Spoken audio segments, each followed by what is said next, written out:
Hello everyone, welcome back to channel Poster Academy and hope you well and healthy. This is Shweta Panchal. स्वागत है आपका इस class में।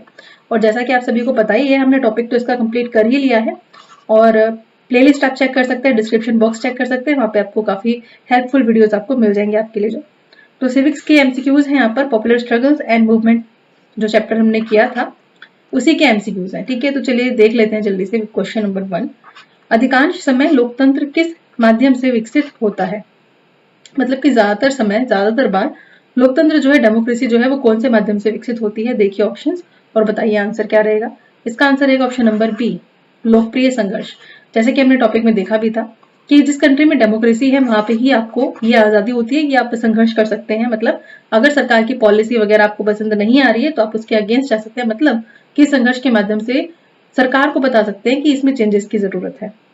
Question number 2 है, Bolivia में जल आंदोलन का नेतृत्व किसने किया?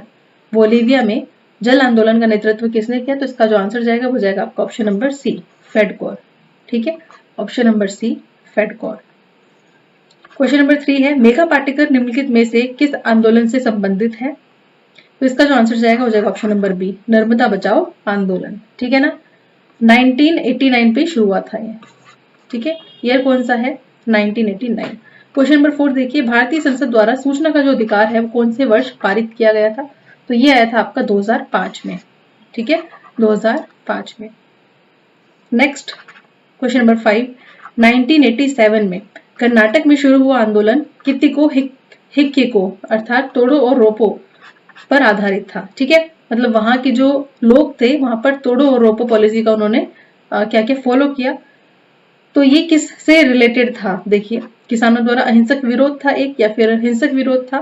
कर्नाटक पल्प फूड लिमिटेड श्रमिकों द्वारा हिंसक विरोध था, या फिर इनमें से कोई नहीं? तो क्योंकि हमने चैप्टर अच्छे से किया था तो आपको पता है इसका आंसर जाएगा किसानों द्वारा अहिंसक विरोध।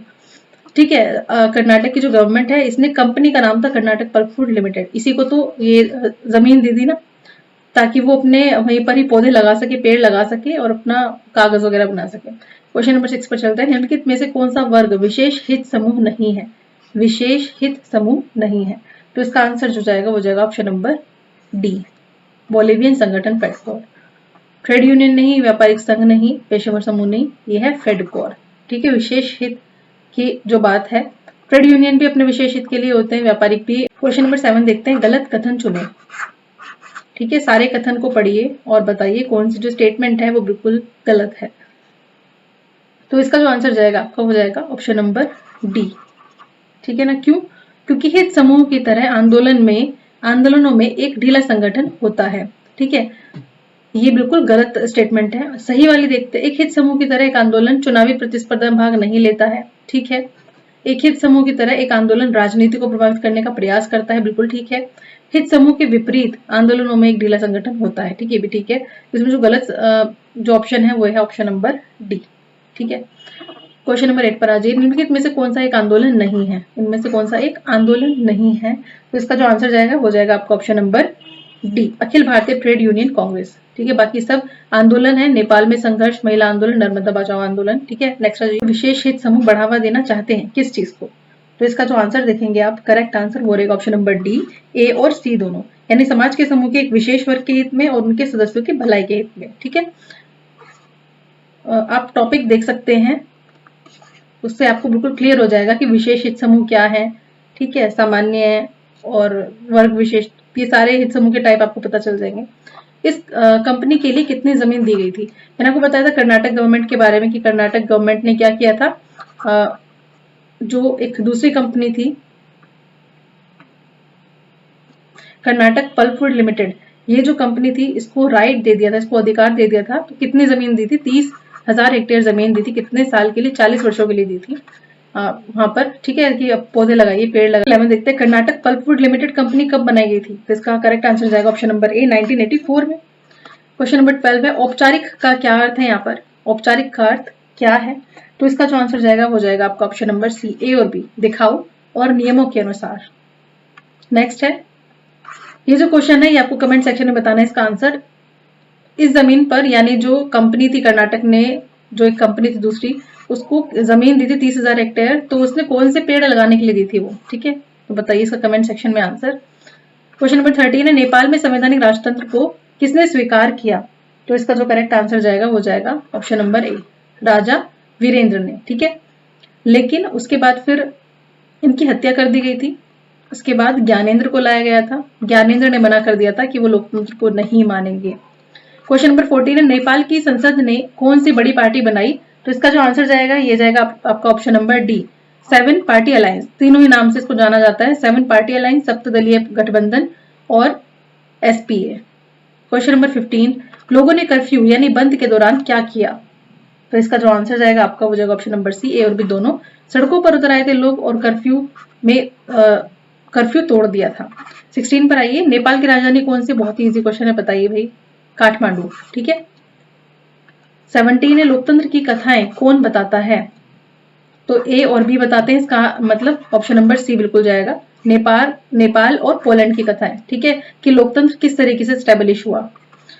18 है, अल्टीमेटम में क्या लिखा था? ठीक है, जो लोग थे जिन्होंने संघर्ष किया था उन्होंने नेपाल में गवर्नमेंट को बोला था, अल्टीमेटम दिया था कि इतने से टाइम में तुम्हें डिसीजन लेना है। तो उन्होंने क्या कहा था? उपरोक्त सभी, इसका आंसर जाएगा संसद को बहाल करने के लिए बोला था, सर्वदलीय सरकार बनाने के लिए और नई संविधान सभा के गठन की बात की थी। तो ऑप्शन नंबर डी यहाँ पर बिल्कुल करेक्ट रहेगा। 19 पर चलते हैं, आंदोलनकारियों ने राजा को क्या दिया था? अल्टीमेटम और मांग पत्र दोनों। तो ऑप्शन नंबर जो सी है वो बिल्कुल करेक्ट रहेगा।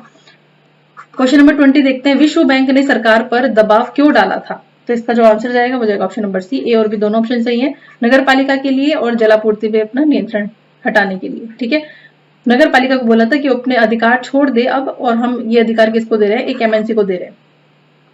नेक्स्ट है क्वेश्चन नंबर 21, आंदोलन की रूपरेखा कैसी थी? आंदोलन की रूपरेखा कैसी थी?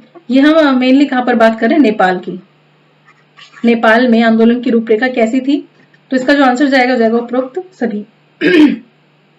क्यों? क्योंकि लोग जो है एकता से आगे बढ़े थे और सुरक्षा बलों की एक न चली इनके सामने, और इनकी संख्या 3 से 5 लाख तक हो गई थी अप्रैल में। क्वेश्चन नंबर 22 है, माओ की विचारधारा को मानने वाले को क्या कहते हैं? माओवादी। ठीक है। नेक्स्ट क्वेश्चन है, 25 फरवरी को आंदोलन में सरकार ने क्या कदम उठाए? 25 फरवरी को सरकार ने क्या कदम उठाए थे? तो इसका आंसर जाएगा ऑप्शन नंबर बी, दमन किया गया था। ठीक है, जो प्रदर्शनकारी थे उनका दमन किया गया था। क्वेश्चन नंबर 24 है, नेपाल ने कब नए संविधान को अपनाया?